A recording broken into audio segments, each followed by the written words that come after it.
Hello and welcome to Material Matters with Grant Gibson. That's me. As regular listeners will know, the idea behind the show is I speak to a designer, maker, artist or architect about material or technique with which they're intrinsically linked and discover how it changed their lives and careers. Today, I'm in the Brixton studio of Daniel Charny. Now, it's safe to say that Daniel is a man of many parts. The Israeli-born Londoner is a design educator, having taught on the Design Products course at the Royal College of Art and latterly at Kingston University. A curator, best known for his work at the Aram Gallery and the wildly successful 2011 V&A exhibition Power of Making. And a creative consultant, whose practice from now on has worked with the likes of the Design Museum, Developer U&I, and Heatherwick Studio. However, he is arguably best known for co-founding Fixperts in 2012, an organisation which, in the words of one writer, started out as a simple way of celebrating and clarifying the ingenuity and problem-solving power of design.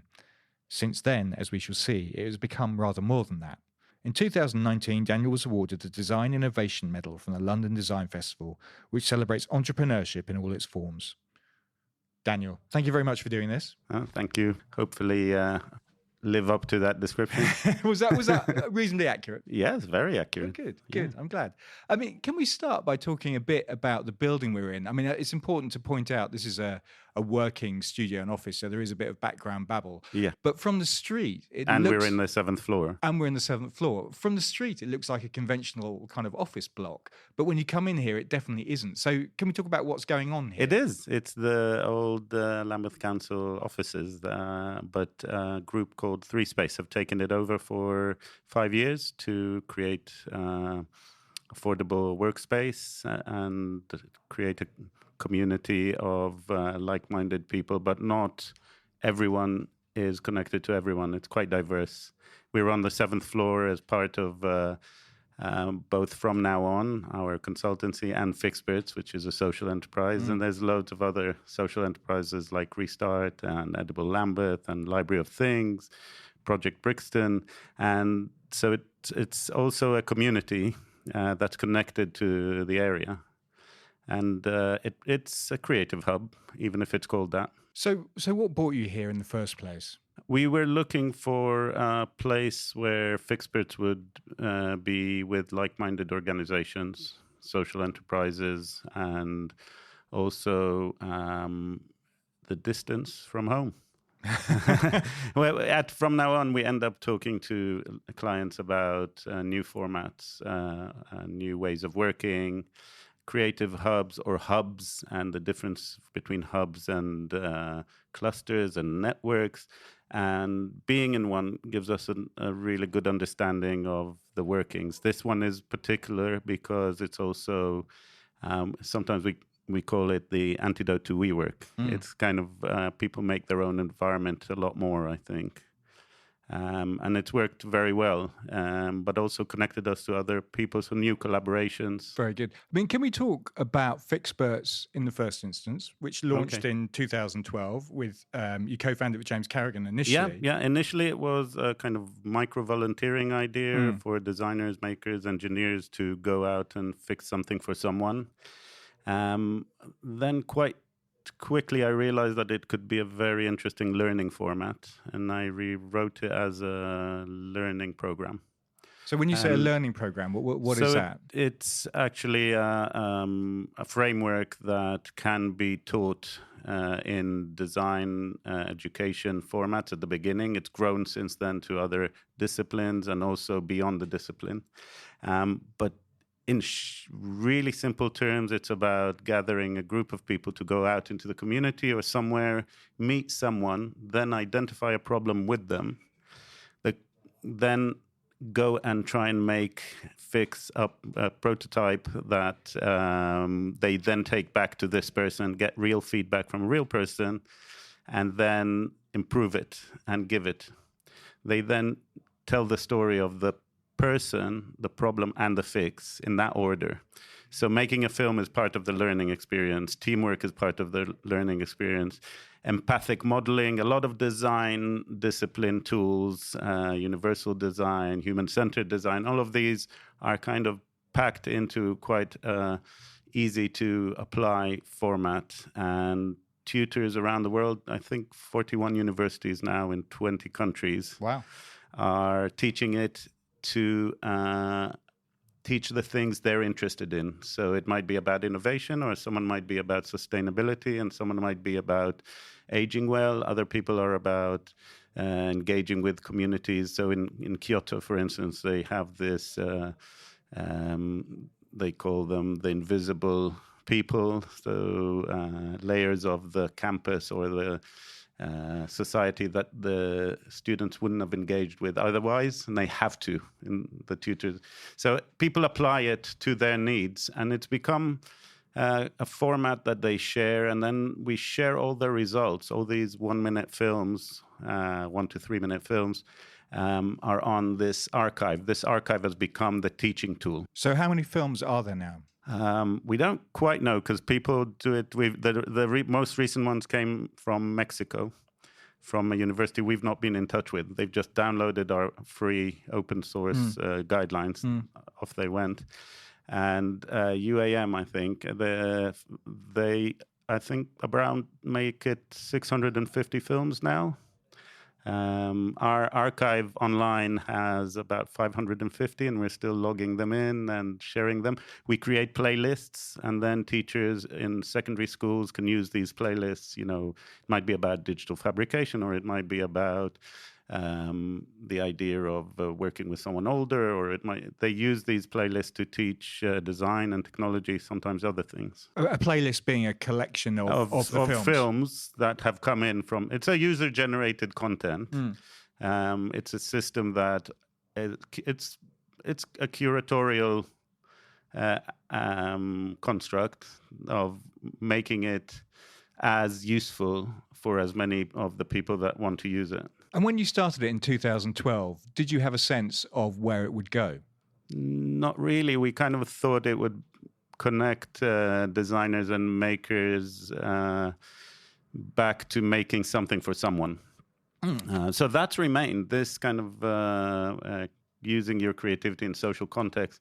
But we also, at the time, James Carrigan and I were talking about all the conversations we've had with people that are missing making something, sitting in front of screens, working long hours, and I love making. And we thought, okay, if you love it so much, why don't you apply it to this? And here's a format. And we thought of kind of starting this collection of designers that volunteer and have a go. But very quickly, teachers and tutors thought, this is quite interesting for students. It packs in a lot of the things we want to touch on as an introduction. And when we had the valuation of Fixperts with the Tavistock Institute, actually the main benefit was to the people doing the Fixperts, not the fix partners who were getting the fixes. Initially, you kind of think, all these patents and these ideas, and they're very useful, and can they become products? And is this an innovation platform? Is it about the benefits for the people that the things that have those situations that have been fixed? But actually, it turned out that the main benefit is for those students who come in touch with other people, which is something that kind of dropped out of a lot of design education, direct contact with people, users. Also in the discipline. So they're learning what, empathy skills? Is that what the conclusion was? They're learning to look, listen, observe, identify a problem, have a conversation with a real person about what works for them. So yes, empathy is part of it, user-centered skills, but also focusing on a person, not a market, and using your making skills to solve a problem means that you're critically engaged both with the purpose and how the materials or your idea is performing. So it brings making into that point between critical thinking and creative thinking. And that's where making is at its best. And that's kind of what Power of Making was about, is remembering. We're going to come on to Power of Making. Yeah. You're leaping. No, because bounds. the thing is, Fixperts grew out of Power. I know. So yeah, to go back to your question, what they are learning is, I guess, a kind of correction of the discipline to focus on people and the environment and let the markets not be the only way that you think about design or designing. And this is interesting because also this has appeared in training programs of big engineering companies in Vietnam and Australia. They are using Fixperts to connect their engineers, who are great problem solvers already, but to connect them with human-centered experience. Can I ask, I mean, particularly when you started, the people who had a problem, how did you find them? How did they find you? So in the pilot, we actually created a partnership with a small and wonderful organization called Shift.ms. And they sent out an email on their network, and we had 6 people respond, say, I agree to help you. And what were those initial problems? We had a young lady who had a tremor in her hand, couldn't really put her earrings in properly, and that frustrated her a lot because people were telling her use a clip-on earring, and Denise was like, no, I want the real thing. I've always wanted the real thing. And one of the Fixperts, Flory, graduate of the RCA, made a little tweezer that you put the earring into and you click. That got a lot of attention, and in fact, when it was written about in Der Spiegel, the online version, our server collapsed because suddenly we had thousands of people watching this film, and we were not prepared for that. So other issues were, there was I remember Edna, who the students in Kingston, we ran it also as a student group the first time we tried the learning format. They met her in I think in a shop, in a museum shop. And they just were looking for a fixed partner, and they said, "Oh, what are you doing? Can we tell you about a project?" So Well, they jumped on somebody in a shop. Yeah, we encourage that. We ask people to find their fixed partner. It's part of this entrepreneurial kind of mindset of going out and talking to people. And Edna then said, "Yeah, I'm happy to talk to you." They kind of decided to. They chose one of the things that bothered her every day, which was putting her socks on. And they made the most delightful short film. I don't know if you've seen it. I have, So Edna's sock horn. And Edna's become a bit of a celebrity in the Fixperts kind of community because she came to our first teaching conference. And she met tutors from 11 countries, and she spoke about what it meant to her that young people came into her house, talked to her, made her something, gave it to her, and then she really participated, also enjoyed the film. So Edna was your first kind of Fixperts pin-up. Yes, our celebrity. And she's really also very generous with her insights and her time for the students. And the film has been also, I think, one of our most seen films. Sometimes these films are seen by the students, their teachers, their friends. Sometimes these films catch on. So there's a group in Dublin, NCAD, and they were working with an ex-rugby player in a wheelchair, and he was very busy, but he couldn't sign his name on documents. He hadn't written for 15 years, and they made him a pen holder. He hadn't written for 15 years. Yeah. For why? Rugby he accent. types. He had a back injury, and he's in a wheelchair, and he couldn't grip.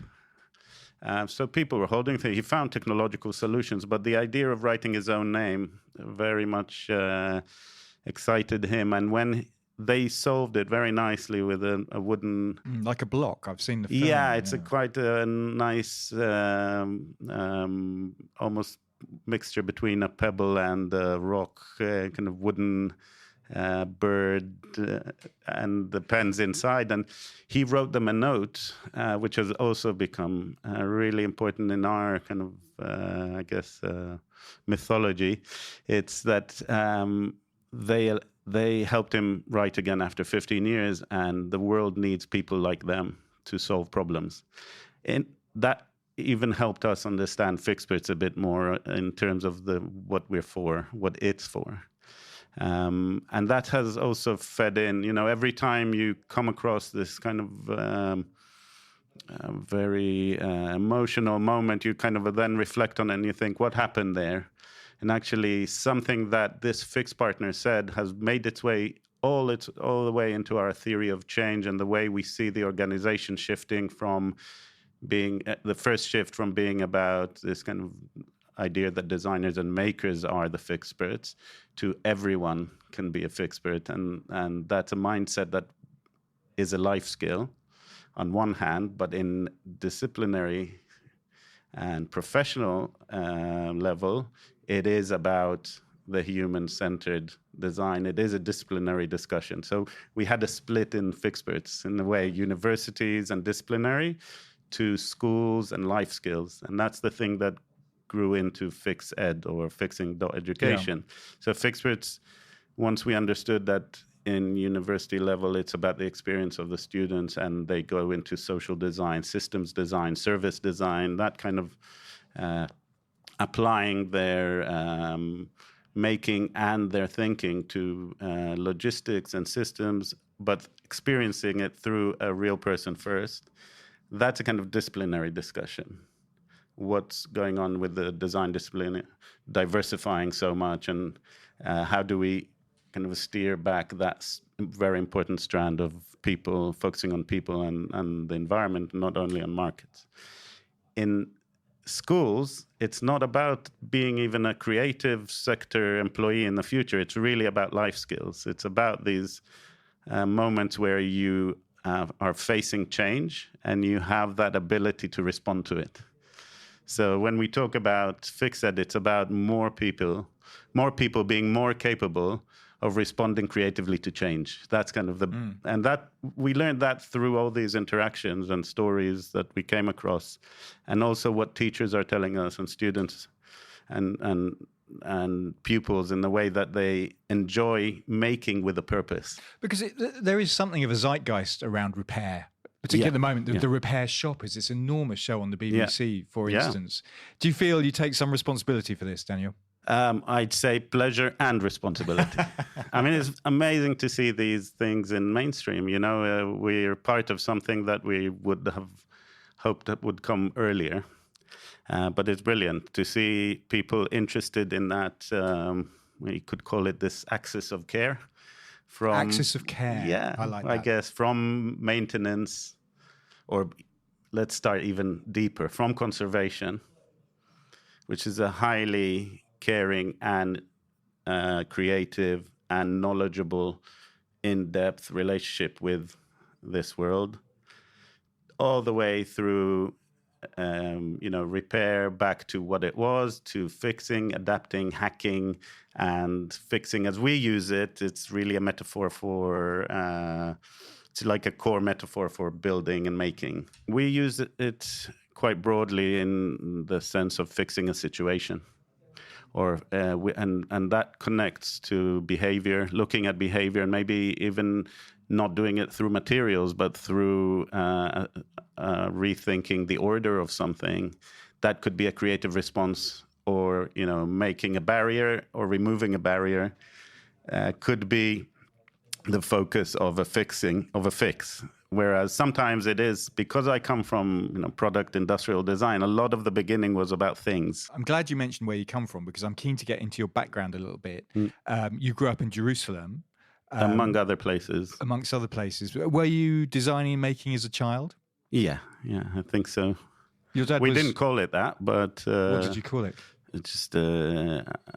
when you need to do something, you make it, or you sort it out. Sometimes you... but there are people around. My mum is an artist, still active in her mid-80s. What kind of artist? Metal sculptures, etchings, papier-mâché, carbon fiber. Not carbon, it was glass fiber. She's worked in lots of materials, but there was always a sense of start first with what you can make, but not as an ideal or an ethos. That was the approach. My dad was the opposite. He's a poet who couldn't put together a fishing rod. And he did travel, as you alluded to. You traveled to Boston, and you were in California for a while. Yeah. We, I think, quite importantly, spent a couple of years in England in the mid-70s. In Oxford? In Oxford, yeah. Was that because, why were you travelling? At that point, that time was my dad was researching a book for Penguin, the Penguin Book of Hebrew Verse, and wanted to be or needed to be in the library. They have an extensive resource of... he was trying to prove that Hebrew wasn't a language that had stopped being talked and that it had a continuity and that it was being hijacked politically to this kind of renewal of a nation. And he was saying, no, it's always been written. I can prove it through poetry. And Bodleian Library had Spanish 16th century manuscripts. He was translating them. And I was doing the index as a 11-year-old, 10-year-old. I was doing the graphics, not the graphics, but collating, so involved. And we were there for 2 years. And then we were in California, in Palo Alto, and Stanford for 2 years as well, 79. So I must have sat in next to some of those Silicon Mavericks, Silicon Valley Mavericks in Palo Alto. I spent quite a lot of time in the foundry of the school, escaping from some of the lessons I enjoyed less. Which lessons didn't you like? I think it was called social studies in there. Because it seems to me, I mean, judging from... But I was drawn to the workshop and got on very well, and I learned, knurling. It's so satisfying to be able to use a lathe and discover that, or casting. And but those 2 years in California were also quite interesting in the sense that it's a very different environment. We lived quite... we were there because my mum had a residency in the Carl Gerasi Foundation, the first of an artist residency, and we were living up in the woodside remotely. There weren't enough friends around, so I start making all kinds of things, and it was kind of... As a single child, you're also discovering what it means to be an independent child. It's a very different thing. So I had that kind of kick in, and then we traveled a lot to other places around my parents' work. So, but always rooted in Jerusalem. So, which is where you got your BA. Bezalel Academy, yeah. And I was also a junior in an art group that used to make massive sculptures from timber and fireworks, and also ice igloos with fire inside. So always drawn to I wasn't the designer or an inventor there. I was one of the kind of younger crew. But it was very exciting to be part of a team making together. So am I right in thinking, because you talked about the fact you were a single child, but you had an older brother who went to the Royal College, right? Studied design. I've got 2 brothers, but different mums. Okay, okay. But your brother was a designer. He is a designer. Yeah. And was there a sense in fact, he's a professor of design in Israel in an Institute of Technology, and he's been teaching Fixperts the last 4 or 5 years with his students. He's had over, I think, he's trained about 6-7 other teachers. They've had hundreds of projects come out of there. Was there a sense that you were following in his footsteps? When I was 16, I came to help him with his degree show. So I really, there must have been something in that. Yes, to some extent, he was very influential in kind of offering an option out of the kind of art territory into the applied side. A very, I think, significant moment for me was one day we went to visit a friend of my dad's, a linguistic professor who'd been blind for many years, and my brother Gad organized his room for him so he would reach things in a better way. So this kind of idea of really being attentive to people and their conditions was influenced by that. But I remember doing things before that. So to some extent, I guess the introduction to design was definitely connected to him. Because initially, when you left your BA, you went into office design, I believe. Yeah.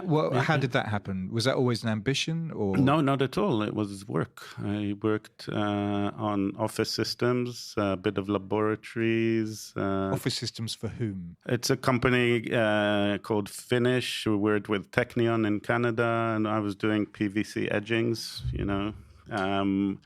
probably one of the reasons I got involved in got interested in who writes the brief and who decides what needs to be done. And that was, working in details across engineers was kind of a professional path that I didn't want to get deeper and deeper into. I wanted to get more involved in who thinks that it's a good idea to sit while you're working, or is it a good idea to let these materials be used for that. And so more kind of deeper conversations about the why we design what we design. And then I decided to go to do the MA at the Royal College of Art. College. Yeah.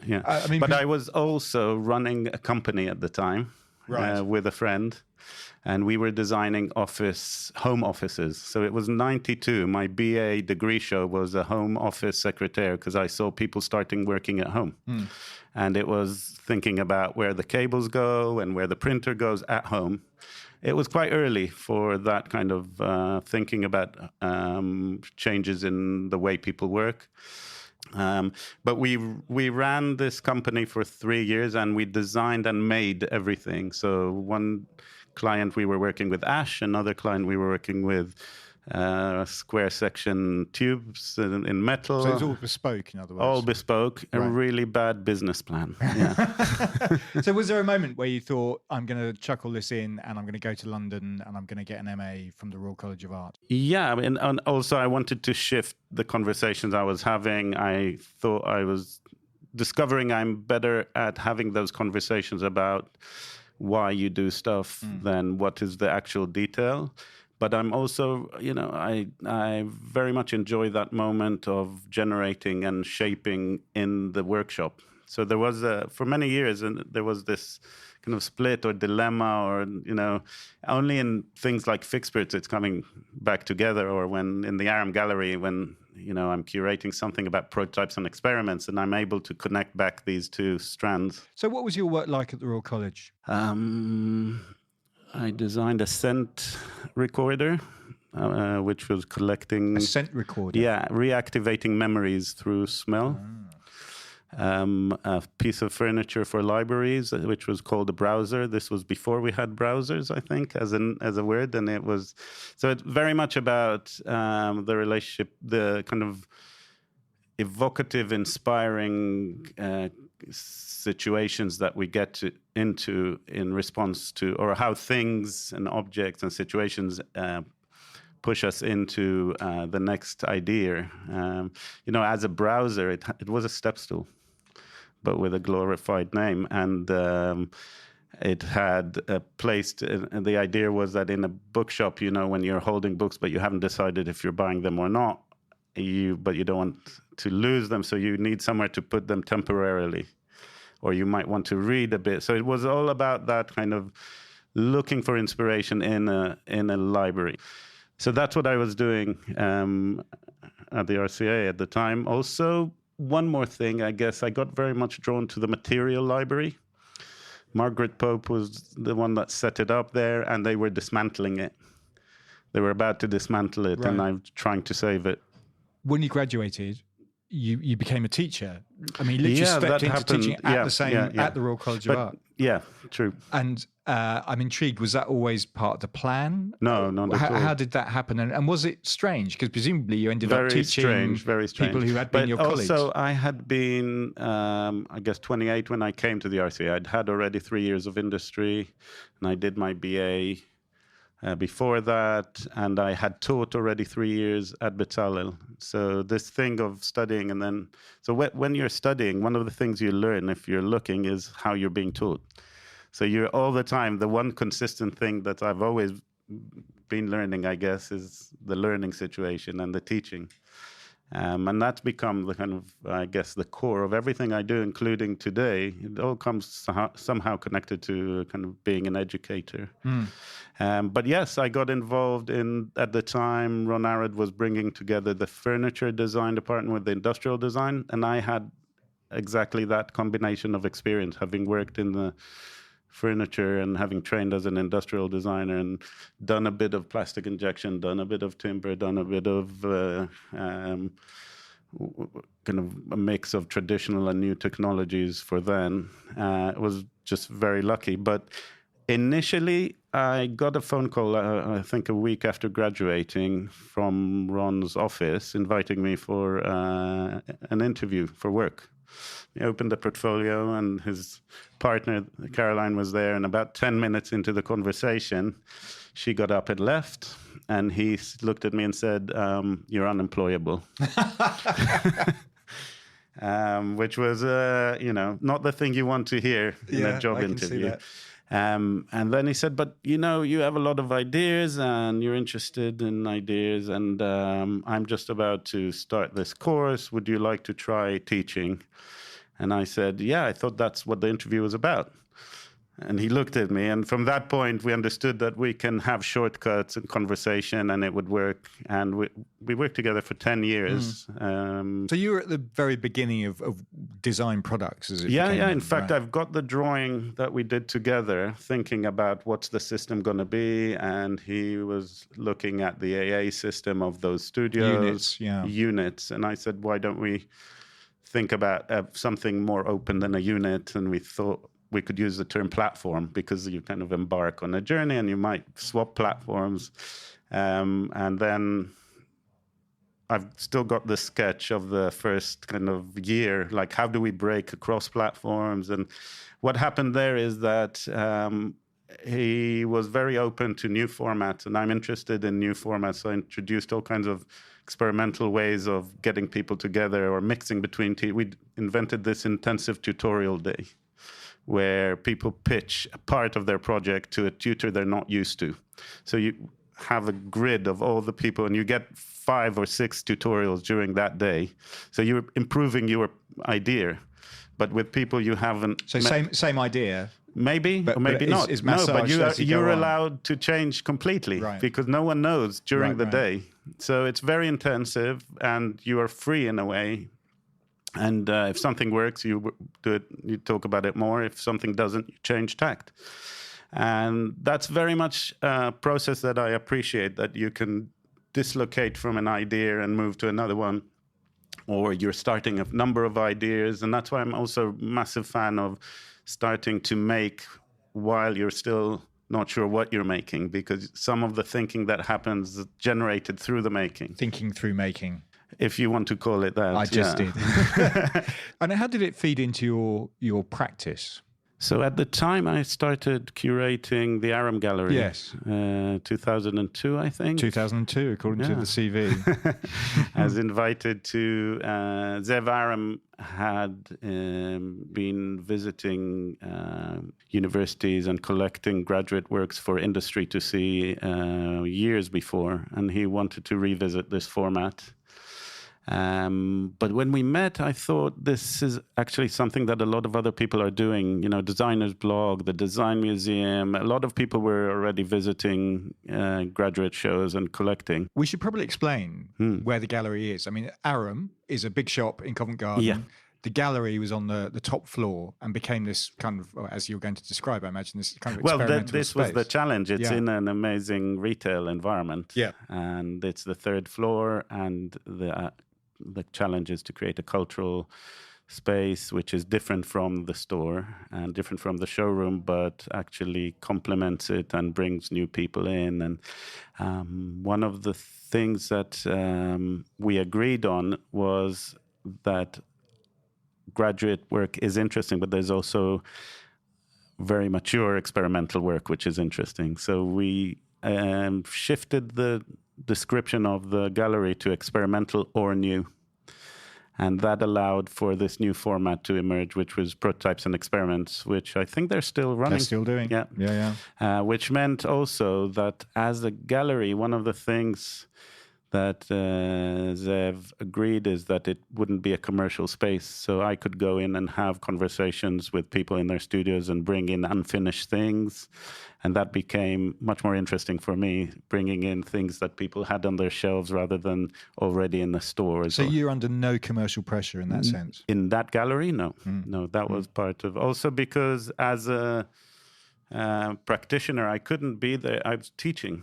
And I couldn't run a gallery properly as a gallerist. And also I couldn't promise that to designers or artists or jewelers that we were showing to represent them. So we just took a different tact. And I think it was one of the early formats of a design gallery that had a program around the process of design. Prototypes and Experiments did another thing which grew into maybe the thing that interested me very much beyond the actual experiments of materials and bringing together pieces of metal and pieces of resin and pieces of, fabric. It brought together different communities. And that was, I think, the seed for Power of Making, because it was about different communities of practice. I mean, can we talk? You alluded to Power of Making just now, which I guess in some ways, maybe you don't see it as this, but maybe the zenith of your curatorial career. Is zenith after or before? It's the height. Should we say the height? The height of your curatorial career. It was wildly successful. It featured an array of things that I guess involved skillful making. There was a coffin, a saddle, there was a camera, there's a 6-necked guitar, shotguns, there was pieces of fashion, pieces of art, pieces of science. It wasn't all hand making though, was it? There was a 3D printer in there as well. Yeah. Next to the dry stone walling, yeah. So it was important. It was important that the show ran a gamut. Yeah, critical. I mean, you say skill, but it was imaginative use of skill. So it wasn't enough that something was really well made, but it was something that there was a kind of imaginative aspect to the way it was done. And that meant that it raised the bar on if there's a saddle, which saddle, if there's a prosthetic, which prosthetic, and so on. So it really was about the relationship between imagination and skill. And how did it come about, Daniel? Did you rock up? Because it was a V&A and Crafts Council exhibition. Yeah, I joined their 2011. Second. Yeah. And did they come to you and say, this is what we want to do? Or did you have this that you delivered to them? They approached with a brief. Which I think was framed around contemporary issues in craft, and they had a kind of temporary working title around traces of the hand. It was very exciting to get, but I also didn't quite connect to the title or the direction, because I thought traces sounds like something bad happened. And the hand, it's no longer true in terms of where craft is in the world, in industry.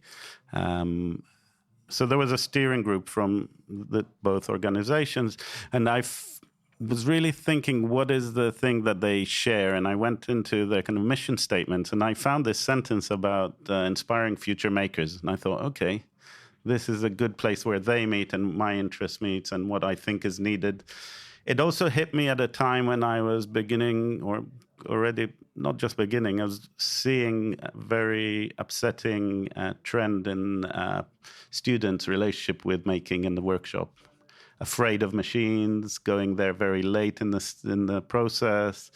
Technicians were making more than they used to.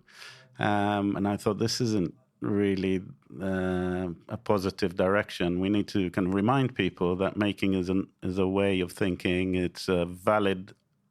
It's not instead, it's a valid creative resource, but also you look outside the discipline, you look at people's relationship with materials and making, and the distance that manufacturing has created, and the way people deal with food or with what they're wearing, and repair is one of those aspects. And so it was really a perfect storm in terms of timing, interests, and also the the response I had to this idea of focusing on making was resistant. Well, I was going to say because I was thinking about this. Because you were there, no, at the time. Yeah, no, I was editing Crafts, which was a magazine about making. I mean, in some ways, it struck me as quite a brave thing to do. Craft hadn't gone through the renaissance that maybe it has now. When I was doing my research, I found the art critic of The Telegraph, Alistair Sook, when he was reviewing the show, he summed it up, and I suspect that many people thought this way, that craft, he wrote, is such an off-putting word with connotations of amateurism and a reactionary attachment to time-honoured traditions. Did you think you were taking a risk when you agreed to do it? Well, working with the V&A and the Crafts Council is a high risk in terms of you only get to go at that very rarely. But not in terms of, because for me, craft is so much part of a continuum. I'm not a crafts person. I'm not a maker as such. I look at the activities and I admire people who have those skills or those ideas and the pursuits. But I did understand that there was a kind of misunderstanding of how much craft is in industry. That thing I knew from being a product designer, industrial designer, or technology design, whatever you want to call it today. So the risk here was really about bringing those all together and maybe not managing to come up with something that unites them. The way I saw it at the time was that, when you're doing a drawing and you're thinking about where the light's coming from, there's a kind of point that is shared with it. If you have one light source, like all the lines come to everything. And I imagine these different groups or different, the blacksmiths and the fashion designers and the car makers, and all of these are communities. Glass people are different from the blacksmiths in their culture of tribes. We call them now. Tribes, this is a very fashionable word. But if you take one thing they all share, or we all share, it is making. So at that kind of vantage point, we all share making. And the point was to say we all share this. It's a shared knowledge, and we need to remember this and share it on and continue it. So craft for me is, I don't see it in the way that he described it at all. I see it as something that is very much part of industry and is everywhere. So it wasn't a risk in the sense that can you show this? That was easier to do than you would imagine, because really it is everywhere. The skill level and the knowledge and tradition and all the things that we like. If you say what is craft, this ingenuity, knowledge of materials, iterative processes, understanding connection to the world, and all these characteristics of craft are out there in so many places, and people just don't really see them as craft. So that was not a risk. I think the risk was trying to bring these different groups under one roof, and kind of saying we all share this and we need to step out of this kind of oppositional state of who's more important than who. I was worried about how craft people might relate to the idea of making and look down on it in the same way that maybe art looked down at craft, and all those tensions. And it was also very exciting and timely, I guess. It hit the right time, and also something about not focusing on the people who do it, but on the knowledge, I think helped a lot. And it was also about the ways that access to knowledge is changing, So we're learning again from people through computers. It's not like this computer that is blocking us from connecting to people. And that was the point that was really nice to make in the DIY area. But putting really exquisitely made things next to inventive, hacked, fixed, repaired things, and saying we're learning from them all the time. It's not about the thing, but the knowledge it's carrying, and that knowledge should and does belong to all of us. And it's about this social fabric that is about connecting between people through the knowledge, this continuity of knowledge. And that's something that when we started working, the Crafts Council and the V&A all agreed that this was a really important message. So when I brought a cake or nail art or a Lego champion next to glass sculptor and a sugar sculptor and a gun barrel maker and carver. All these things suddenly made sense to be together because they were, about being part of the same world and being inspiring for people in the future to be able to do this and more. And also, obviously, it laid the groundwork for Fixperts that came subsequently the year later. Yeah, it did. Yeah. And for Maker Library Network well. as I was going to ask you about that. It was, it's like you read my questions. Oh, no, yes. You see that mirror behind you? Yeah. I mean, can we talk about the Maker Library Network? There was something frustrating with the power of making where people came out talking about it. And I wanted a kind of more applied version. So Fixperts came out directly of approaching James and at the time Suguru to do something together. Suguru was this just so material that was exhibited. It's a moldable glue, and it was one of the exhibits in the DIY area next to other materials. It also raised the idea that there's a community of knowledge around materials and objects, and this DIY is actually DI, do it together. And we thought, yes, so Fixperts was a kind of, what can we do together next? And as I told you, that was not originally a learning program, but then it grew into what it grew. But Maker Library Network came from the British Council asking for a similar project like Power of Making in South Africa. But in their brief, it also said, we want to do something that will connect young makers in the UK with young creatives in South Africa. And we traveled. I asked to travel with a group of people that might be part of the project. And so there's about 6 of us traveling around Cape Town, Johannesburg, meeting young creatives and thinking about it. And I realized that doing a big exhibition in the center of town is not going to be about access for these people. It's the opposite. And so I looked at other formats, decentralized formats. I learned a lot from the Fab Labs, the MIT model, which is idea that you can set up a workshop that's accessible to public. But they share knowledge, they share some targets, and that's also become very much a sustainability drive about reducing waste in cities. Fab City Global grew out of it. I was interested in this decentralized model, and also Fixperts is a decentralized model in the sense there's no center as such. It's about these different places. And Maker Library Network came also as a response to the British Council's tradition of working with libraries, but what if it was about making? And what if there was a kind of agreement for each person in the network to share their books, teach a skill, and show someone else's work? So there was a kind of formula. Right. A bit like in Fixperts, there's a formula. Yeah. And then it gets adapted to the context. So some people were teaching how to use a sewing machine, sharing 10 books, and showing their neighbors ironmongery. The books presumably would be related to sewing. The books were the core of the books. The core of the books was a bibliography, a reading list that we collated, and the British Council actually gave that first group of books, and people added the books that were relevant to what they're doing.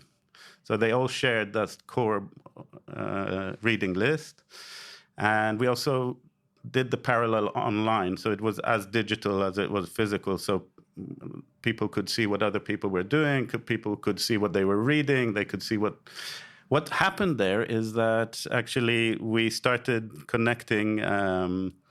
Makerversity had one of the first maker libraries in their entrance, and we connected them in Somerset House, right. And then a group in Cape Town and Woodstock, a group called Thinking, and we ran a project between them, and that kept on growing until there were 16 different maker libraries, and also in Mexico and in Turkey, and we had temporary ones and we had mobile ones, and there's a great caravan one in Edinburgh they met once or twice a year, and so it was a peer-to-peer learning environment. But it brought in this idea that you are connecting through making rather than you are connecting for making. Yeah. So that differentiation has become really important. This idea of what are you making for? Are you making in order to make the things, or are you making in order to improve your making skills, or are you making in order to connect to people, or are you making a social gathering through making? So for making and through making has become a really strong distinction for us here at From Now On. And when we talk to people about what their makerspace is for, is it for making small batch production, or is it for making prototypes for manufacturing, like the Central Research Laboratory, which is a high-level advanced maker space? Or is it about, we worked with North Carolina Makerspace, which is a craft makerspace, which is very much about young crafts practitioners evolving their practice, but connecting to community, so it's much more open to public. And so how you use making in terms of its social role is something that we learned through all these encounters. You mentioned From Now On. So you've had this consultancy running alongside Fixperts that, as we suggested in the opening, has worked for people like the developer You and I, for the Design Council, for Thomas Heatherwick. I mean, you describe yourself as creative strategists and cultural programmers. And what does that mean practically? So we talk about, engagement a lot with ideas and learning in those environments. But it's about delivering programs, formats, and propositions. These are the three things that end up, when you talk about cultural programs, what are they for? Or who is it? Who is the community that they are? And that's the key thing, is that while we were working, and From Now On is co-directed with Dee Halligan, and she's been involved in all these projects that we've talked about. And a lot of the practice that, you have a name, but actually we're a collaborative practice. A lot of people are involved. So, but Dee has been very much a person that comes from bringing in interest in audiences and data and engagement. And then the thing is to turn that into a creative proposition. And so it's always about a relationship to culture, the culture being ideas, really. So it's about this idea of not the sense of transaction the program is not, I'll give you a cafe and you give me credibility. It is about creating something that the community needs and might serve for a longer term relationship and build up the...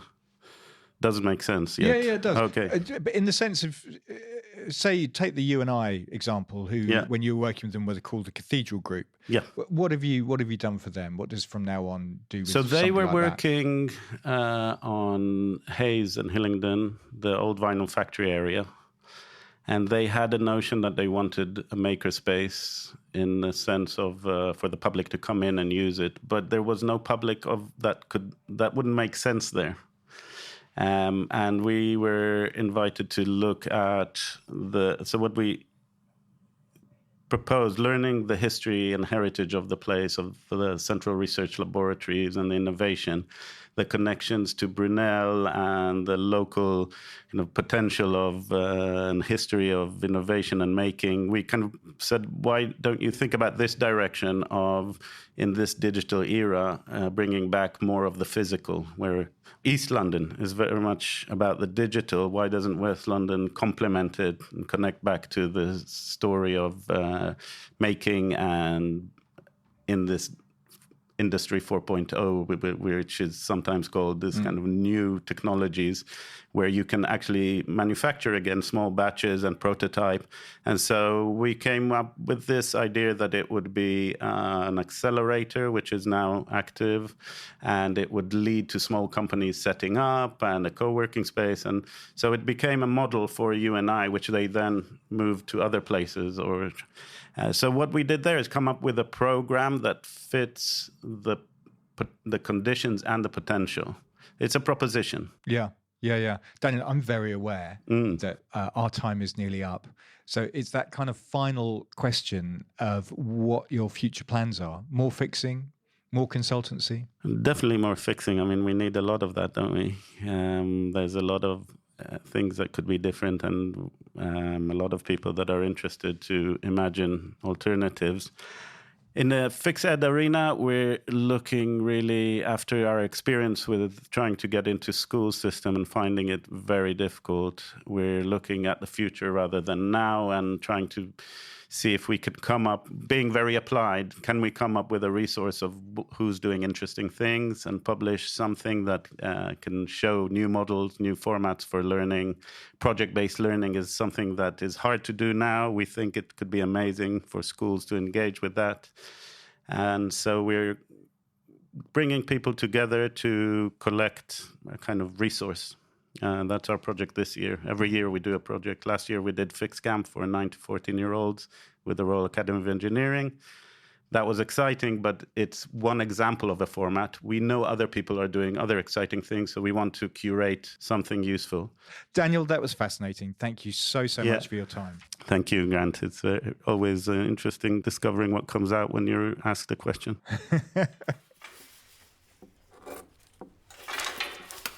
And to learn more about Daniel's work, go to fixing.education/Fixperts. Meanwhile, you can find out all about From Now On at www.fromnowon.co.uk. There are images from the interviews as well as little films and other things on my Instagram page, Grant on Design. If you've enjoyed listening and want to see this podcast flourish, then please rate and review on Apple Podcasts or wherever you listen to us from. And go to my Patreon page and make a pledge. You can find that at patreon.com/Material Matters. You'll be helping to take the message of the importance of materials, skill, craft and design to a whole new audience. Thanks very much for listening.